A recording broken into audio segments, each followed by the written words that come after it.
ये जो गौतम अडानी हैं या सागर अडानी हैं, उनका भतीजा, एक सिक्योरिटी एक्सचेंज कमीशन है और एक FBI है, अमेरिका का दोनों एजेंसी है। CBI जैसे यहाँ की है और इन्फोर्समेंट डायरेक्टरेट है, उसी तरह वहाँ भी है। ये दोनों ने बहुत सारा सबूत इकट्ठा कर लिया है कि इन लोगों ने 2200 करोड़ घूस की व्यवस्था किया था ताकि सोलर एनर्जी का कॉन्ट्रैक्ट अडानी को मिल सके, सागर अडानी को मिल सके।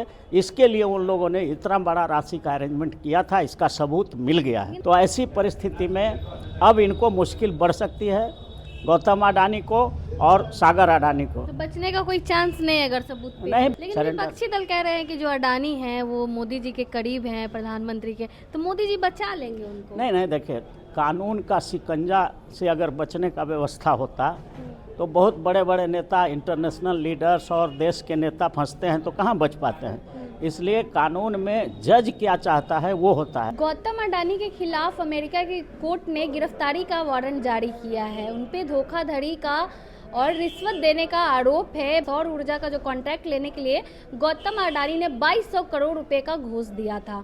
इन्हीं सब मुद्दों पे बातचीत करेंगे। हमारे साथ पटना हाई कोर्ट के जाने माने वकील अरुण कुशवाहा जी हैं। इनसे बातचीत करेंगे और जानेंगे क्या कुछ पूरा मामला है। सर, क्या कुछ पूरा मामला है? जब उन्होंने रिश्वत भारत में दिया तो उनके खिलाफ गिरफ्तारी का वारंट अमेरिका में क्यों जारी हुआ? देखिए, ये बिल्कुल पूरा इंटरनेशनल लॉ है और अपने भारत का लॉ है, अमेरिका का लॉ है, लेकिन तीनों में एक कॉमन है कि जहाँ क्राइम होता है उसी के जुरिडिक्शन में केस लॉज होता है, FIR लॉज होता है, फर्स्ट इन्फॉर्मेशन रिपोर्ट होता है। तो ये जो घूस का पैसा जो था वो इनके जो इन्वेस्टर वहाँ थे अमेरिका में, अडानी जी के, और उनका एक भतीजा जिसका नाम सागर अडानी था, ये दोनों लोगों ने वहीं के अमेरिका में जो इनके इन्वेस्टर थे वहीं के लोगों से पैसा तहसील करके और 22 करोड़ घूस की व्यवस्था किया था। 2200 करोड़ घूस की व्यवस्था किया था। तो ये ऑटोमेटिक है कि काउज ऑफ एक्शन वहाँ हो गया, वहीं पर का पैसा लोगों ने, वहीं के जो इनके लोग थे उन लोगों ने घूस का पैसा अरेंज किया, इसलिए काउज ऑफ एक्शन अमेरिका हो गया, इसलिए अमेरिका में ये केस लॉज हो गया। अब लॉज होने के बाद कानून है, इंटरनेशनल लॉ ये कहता है कि आप जो है अगर अपराधी अपराध करके बाहर भाग गया, दूसरा देश में चला गया, तो इंटरपोल होता है, इंटरनेशनल पुलिसिंग भी है, या तो डायरेक्ट उसको जो है इंटरपोल यहाँ के राजदूत से संपर्क करेगा, भारत के राजदूत से संपर्क करेगा कि हमारे देश में क्राइम करके और आपका आदमी आपके यहाँ छुपा हुआ है, भारत में जा कर के छुपा हुआ, वो सरेंडर नहीं कर रहा है। तो वैसी परिस्थिति में इंटरनेशनल जो पुलिस है वो डायरेक्ट भी यहाँ आकर के इनको अरेस्ट करके ले जा सकती है, मतलब भारत आके डायरेक्ट भी ले जा सकती है। लेकिन इसके पहले ये प्रक्रिया है कि वहाँ का अमेरिकी दूतावास जो है, एम्बेसी है, यहाँ के उनका जो ऑफिस है, अमेरिका का जो दूतावास है भारत में, उसके द्वारा यहाँ के सरकार को खबर किया जाएगा कि आप उनको, हमारे यहाँ कोर्ट में ज़रूरत है, उन्होंने क्राइम करके वहाँ रह रहे हैं, भारत में रह रहे हैं, यहाँ उनके लोगों ने क्राइम किया है, तो आप उनको प्रत्यार्पण कर दीजिए, प्रोड्यूस कर दीजिए, अरेस्ट करके, या तो आप स्वयं दे दीजिए, नहीं तो वो लोग आएंगे, नहीं तो इंटरपोल वाले पुलिस आएंगे और डायरेक्ट भी इनको उठा करके ले जा सकते हैं। जैसा कि आपने देखा होगा कि वो कौन था, एक क्रिमिनल था जिसको मारने के लिए अमेरिका ने डायरेक्ट अटैक किया था, ओसामा बिन लादेन को।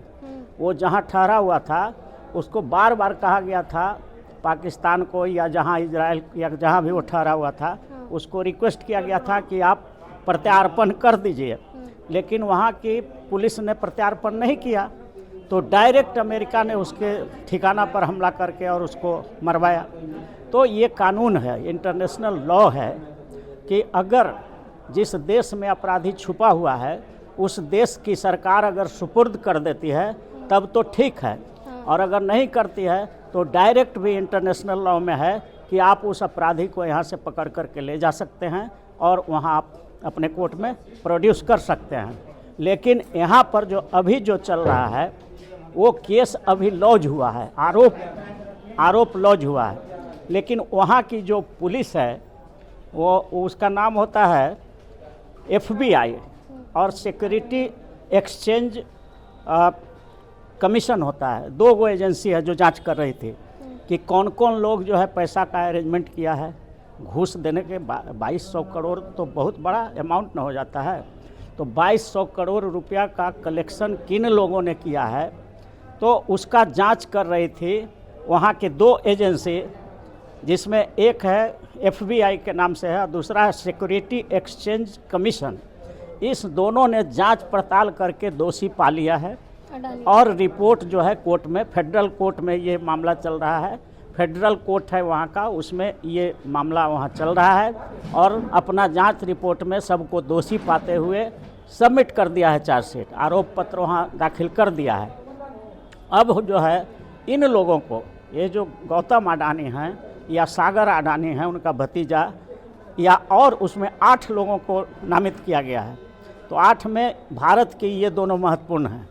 तो इन दोनों को अब कानूनी प्रक्रिया से गुजरना पड़ेगा, या तो ये स्वयं जा करके या अपने वकील के द्वारा वहाँ के कोर्ट में अपना पक्ष रखेंगे, अपना सफाई देने की कोशिश करेंगे, बेल लेने का प्रयास करेंगे, गिरफ्तारी वारंट को रुकवाने का, स्टे कराने का प्रयास करेंगे। अगर कोर्ट समझेगा कि हाँ इसमें अगर ऐसा है, इसमें स्टे किया जा सकता है, तो स्टे कर भी सकता है और नहीं भी कर सकता है। वो डिपेंड करता है कि आरोप के समर्थन में कितना एविडेंस है। अगर साक्ष्य बहुत स्ट्रांग है और एकदम प्रमाणित हो चुका है, दोनों एजेंसियों ने जो जांच किया है अगर प्रमाणित हो चुका है, तो वो भारत नहीं है, अमेरिका में बहुत शार्प और एकदम साइंटिफिक तरीके से जांच होता है। सारा जगह वहाँ CCTV कैमरा लगा रहता है। जहाँ कहीं कोई भी घूस कलेक्शन का जो हुआ होगा वो सब CCTV और सब सबूत के साथ इन दोनों एजेंसियों ने जमा कर दिया होगा। तो ऐसी परिस्थिति में अब इनको मुश्किल बढ़ सकती है, गौतम अडानी को और सागर अडानी को। तो बचने का कोई चांस नहीं है अगर सबूत पेश नहीं, हो? बचने का अगर देखिए रास्ता तो है, कानून में तो सफाई देने का रास्ता है, लेकिन हमको जो लग रहा है कि जिस तरह से दोनों एजेंसियों ने दोषी पाया है, जैसे यहाँ है ना भारत में CBI है, इन्फोर्समेंट डायरेक्टरेट है, और भी तरह का CID है, और भी पुलिसिंग होता है, तरह तरह का जांच एजेंसी है। तो वहाँ की 2 एजेंसी बहुत फेमस है, जिसका नाम आपने बताया पहले। अभी हमने कहा कि 2 एजेंसी हैं, एक सिक्योरिटी एक्सचेंज कमीशन है और एक FBI है, अमेरिका का दोनों एजेंसी है। CBI जैसे यहाँ की है और इन्फोर्समेंट डायरेक्टरेट है, उसी तरह वहाँ भी है। ये दोनों ने बहुत सारा सबूत इकट्ठा कर लिया है कि इन लोगों ने 2200 करोड़ घूस की व्यवस्था किया था ताकि सोलर एनर्जी का कॉन्ट्रैक्ट अडानी को मिल सके, सागर अडानी को मिल सके। इसके लिए उन लोगों ने इतना बड़ा राशि का अरेंजमेंट किया था, इसका सबूत मिल गया है। लेकिन भारत में उन्होंने दिया ना ये राशि को सर, तो भारत में क्या कार्रवाई की जाएगी? तो भारत देखिए, काउज ऑफ एक्शन तो वहाँ हुआ है ना, घूस का कलेक्शन चूँकि अमेरिका में किया गया है तो वहाँ गलत ढंग से कलेक्शन हुआ ना। ये रिश्वत देना जो है ये बिल्कुल अपराध है, अमेरिकी कानून में भी है और भारत के भी कानून में है। तो जब काउज ऑफ एक्शन अमेरिका में हुआ है, इसलिए अमेरिका के फेडरल कोर्ट में केस हुआ है। अब इसकी जांच सब जगह हो सकती है, कहाँ कहाँ से इसका कनेक्शन है वो सब जांच हो सकती है। जिन जैसे अफसरों को पैसा दिया गया भारत में, उन पे भी तो जांच होगी। हाँ बिल्कुल बिल्कुल होगा। अब भारत में जो उनके अफसर आए होंगे, जो इनको कॉन्ट्रैक्ट देने के लिए पैसा लेने की जिसकी बात आएगी, और जिनके हाथ में वो कॉन्ट्रैक्ट देने का अधिकार होगा, वो भी फंसेंगे इसमें। अगर सबूत मिलता है कि हाँ उन्होंने ही इतना 2200 करोड़ का डिमांड किया था, जिस वजह से 2200 करोड़ रुपया का तसीली हुआ अमेरिका में और उनको देने की व्यवस्था हो रही थी, तो भारत के जिन लोगों का हाथ होगा वो भी इसमें आएंगे और उसमें उन पर भी जांच हुआ भी होगा। जब दोनों एजेंसी ने जांच किया है, FBI और सिक्योरिटी एक्सचेंज कमीशन ने, तो नेचुरल है कि उन लोग का भी नाम आया ही होगा, सबूत मिला होगा, तभी ये चार्जशीट सबमिट हुआ है वहाँ पर। भारत सरकार इसमें क्या कुछ कर सकती है? भारत सरकार को देखिए चाहिए, इंटरनेशनल क्राइम कंट्रोल का जो मामला है इसमें सहयोग करना चाहिए।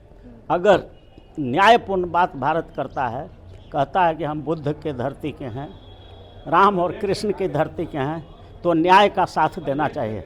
क्योंकि भारत कहता है कि हम न्याय के साथ हमेशा रहेंगे, संविधान भी हमारा बोलता है कि न्याय मिलना चाहिए, तो इनको न्याय के साथ रहना चाहिए। अगर गलत पाए जाते हैं तो इनको प्रत्यार्पण भी कर देना चाहिए, सुपुर्द कर देना चाहिए, सरेंडर कर देना चाहिए। यस। लेकिन विपक्षी दल कह रहे हैं कि जो अडानी हैं वो मोदी जी के करीब हैं, प्रधानमंत्री के, तो मोदी जी बचा लेंगे उनको। नहीं देखिए, कानून का शिकंजा से अगर बचने का व्यवस्था होता तो बहुत बड़े बड़े नेता, इंटरनेशनल लीडर्स और देश के नेता फंसते हैं तो कहाँ बच पाते हैं। इसलिए कानून में जज क्या चाहता है वो होता है, और जज क्या चाहेगा, जो उसको एविडेंस मिलेगा, जो भी केस में साक्ष्य मिलेगा उसके आधार पर तय होता है कि वो बचेंगे कि नहीं बचेंगे।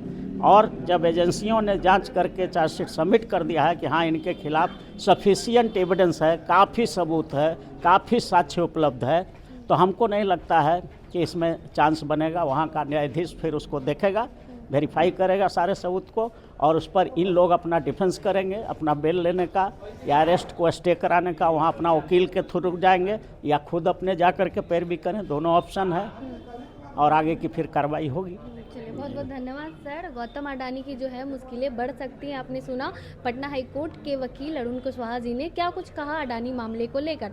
बाकी आप क्या कुछ सोचते हैं इस पूरे मामले को लेकर, अपनी राय कमेंट बॉक्स में ज़रूर दें। धन्यवाद।